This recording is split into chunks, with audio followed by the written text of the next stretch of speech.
Fala galera, então estamos aqui novamente, o professor Leonardo aqui com vocês para uma aula virtual para a gente trabalhar uns novos assuntos esses que são tão importantes para a nossa disciplina e para a nossa N2 que se aproxima. Jovens, hoje eu trouxe para vocês um assunto bem atual e que faz parte do nosso curso, da nossa disciplina de mecanismos de agressão e defesa. A gente já falou sobre tanta coisa nessa disciplina. Hoje eu quero abordar com vocês, de maneira bem simples, um pouco sobre os vírus. Como vocês sabem, os vírus, nós já conversamos uma vez, eles se tratam de micro-organismos extremamente rudimentares. Muitos pesquisadores nem mesmo consideram como micro-organismos propriamente ditos, uma vez que eles não possuem os mesmos mecanismos que os demais seres viventes. É muito questionável, de certa forma, trabalhar eles como, de fato, seres vivos. Ora, nós sabemos que os vírus, eles são constituídos, aqui vocês podem ver nesse pequeno slide, a estrutura deles é muito simples, muito rudimentar, realmente. Eles basicamente vão ser um genoma, que vocês estão vendo aqui em 1, vocês vão ver aqui, ó, no 1, vocês estão vendo, ele está apontando para o genoma, envolvido por uma cápsula proteica, aqui em 2. E basicamente é isso o vírus. Ele não tem muito mais do que isso. E é esse o grande questão, é isso que faz do vírus ser algo tão enigmático, até mesmo para nós microbiologistas. Ele, por ter apenas uma informação genética contida numa cápsula proteica, nós sabemos que ele não tem metabolismo próprio. Sabemos que ele não tem capacidade de reprodução própria, e por ter justamente a ausência desses fatores é que muitos pesquisadores não os consideram organismos vivos de verdade, uma vez que a premissa básica da vida é o micro-organismo ele ter metabolismo próprio e ter capacidade de reprodução. Ora, o vírus não tem nada disso, pelo menos ele não tem isso enquanto ele está fora do nosso corpo. Já quando ele está dentro do nosso corpo, aí as coisas mudam, as propriedades biológicas dele mudam. Os vírus, justamente por eles não terem nenhum tipo de estrutura que envolva o metabolismo deles, eles precisam das nossas células para poder se reproduzirem, para poder desenvolverem algum tipo de atividade biológica. Por esse fator é que os vírus, todos eles são considerados sempre eles são patógenos intracelulares obrigatórios.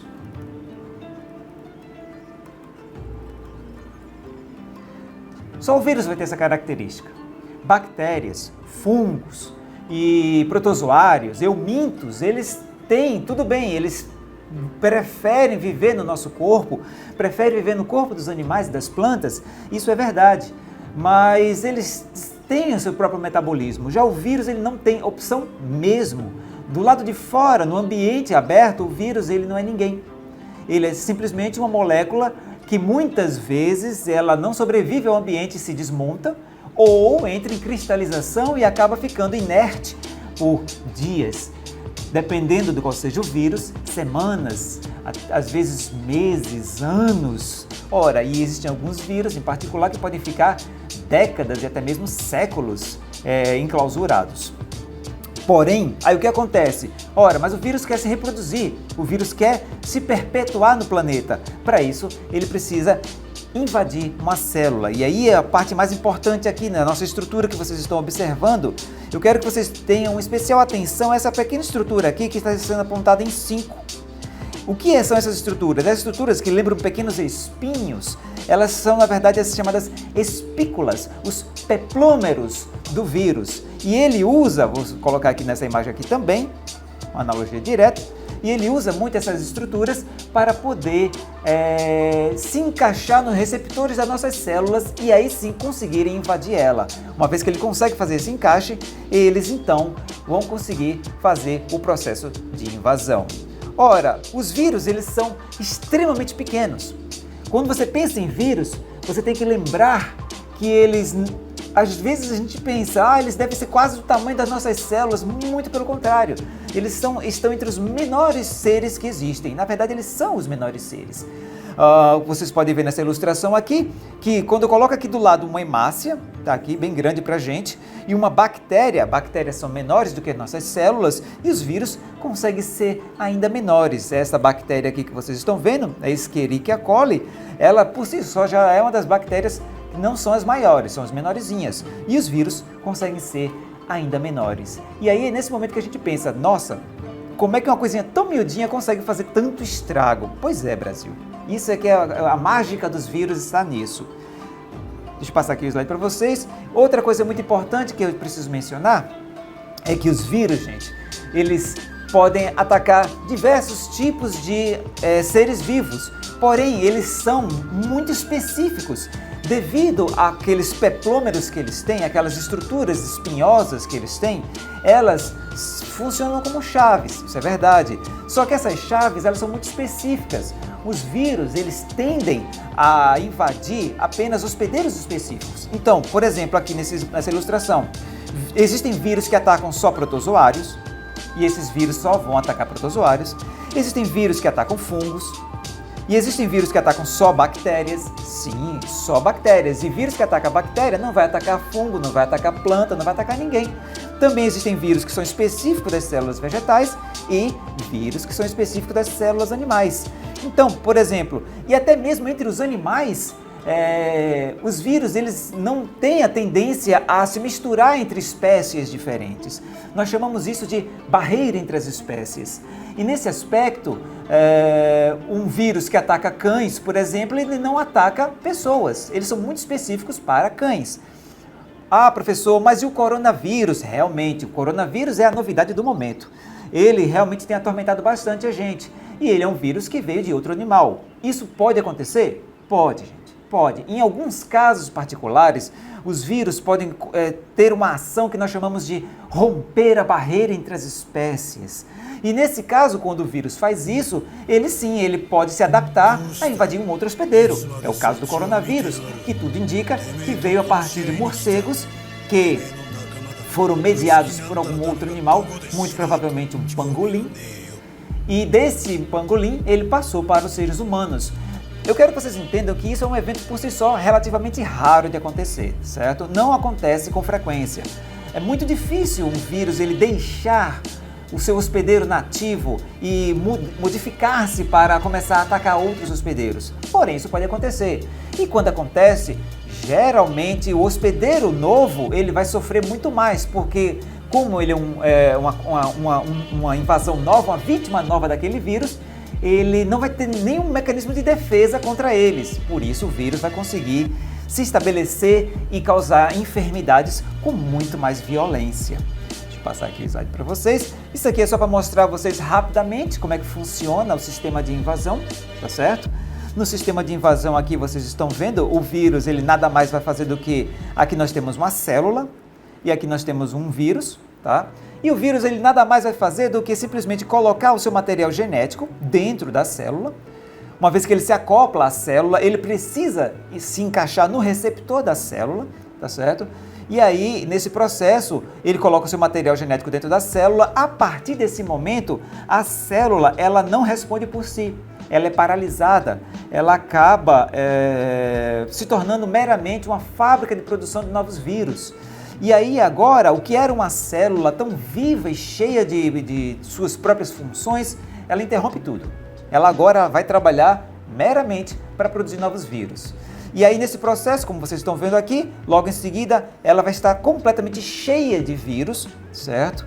E nesse processo, as peças dos vírus depois elas são montadas e quando a célula já está toda exaurida, não tem mais nutrientes, nem energia, nem nada, o vírus rompe a membrana plasmática e libera todas as cópias virais. E aí é onde está o fundamento de todas as doenças, gente. Todas as doenças virais. Uma doença viral, ela vai ser sempre assim. Sempre, quando é uma doença viral, o vírus entra na célula e destrói ela. Ah, professor, então por que nós temos tantos sintomas diferentes? É porque depende do tecido que está sendo atacado. Existem vírus que só vão atacar, por exemplo, os pulmões. E aí esses vírus vão causar problemas de pneumonia e problemas respiratórios diversos. Existem vírus que só sabem atacar o tecido do intestino. E esses vírus vão causar problemas gastroentéricos, diarreias, vômitos e coisas do tipo.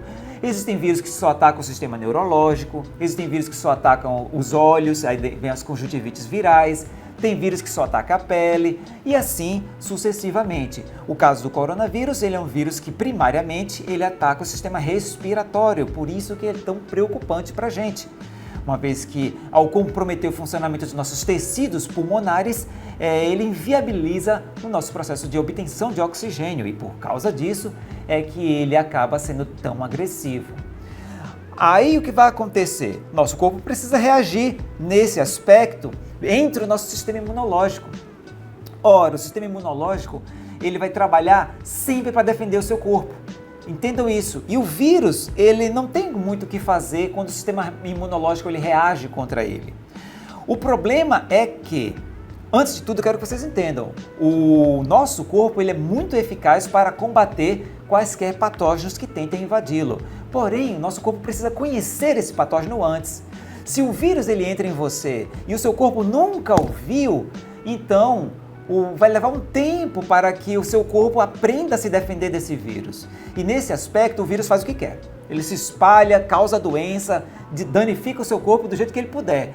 Se o seu corpo não conseguir aprender a se defender desse vírus antes dele causar muito estrago, infelizmente a pessoa acaba indo a óbito. Por isso é que é tão importante o seu corpo ser rápido nesse tipo de resposta. Ao entrar um vírus novo, seu corpo precisa ser muito dinâmico em aprender a lidar com esse vírus. E aí é onde entra o fundamento das vacinas. Sim, é por isso que vacina é tão importante, gente. Porque o que é a vacina? A vacina, ela vai ensinar o seu corpo a reagir contra o vírus. Quando você recebe uma vacina, você meramente está ensinando o seu corpo a desenvolver anticorpos para que já esteja preparado por si só ao combate com o futuro vírus que talvez nem entre em você, mas se entrar, seu corpo já vai saber se defender. E aí é onde está o processo todo. Uma vez que você já está imunizado, porque você já recebeu uma vacina, você, ao receber aquele vírus, o vírus não vai ter tempo de fazer nada contra você, porque o seu corpo já aprendeu a lidar com ele. E ao ter aprendido a lidar com ele, o seu corpo ele vai poder tomar medidas, neutralizar e destruir aquele vírus antes que ele faça qualquer mal a você. Por isso é que é tão importante a gente desenvolver sempre vacinas. Por isso é que, como vocês podem acompanhar os noticiários recentemente, vocês estão vendo que, à medida que a vacinação vem aumentando, os índices de infecção pelo coronavírus e os índices de mortalidade estão cada vez menores. É uma proporção natural. E se você acompanhar ao longo da nossa história, sempre que as vacinas elas entram em ação, os níveis de enfermidades para aquele determinado patógeno sempre caem drasticamente. As vacinas, elas sim, são extremamente importantes para justamente ensinar você a poder lutar contra o micro-organismo, a maneira fácil, confortável de você reagir contra ele. Bom, essa foi uma pequena explanação que eu quis dar para vocês sobre os vírus, a maneira de ação deles e como o seu corpo se defende. E para que vocês entendam que sim, nós não estamos indefesos contra eles, desde que nós possamos aprender a lidar contra eles. Você pode aprender a lidar contra eles de duas maneiras. Ou encarando o vírus diretamente, o que eu não recomendo, porque o vírus vai fazer muito estrago daqui para que você aprenda a se defender. Ou a melhor maneira de você já antecipadamente se precaver tomando uma vacina, que já vai ter ensinado o seu corpo a se defender contra esse patógeno tão perigoso. E é isso, gente, que eu queria mostrar para vocês. Espero que vocês tenham gostado. Quaisquer outras informações estão amplamente divulgadas na internet. Tem livros e tem muita informação sobre isso. Mas eu queria só levar essa informação para vocês, para que vocês fiquem antenados a esse tipo de assunto. E eu vou encerrando por aqui a minha participação. Espero que vocês tenham gostado e breve a gente se vê novamente. Forte abraço para todos vocês. Fui, galera!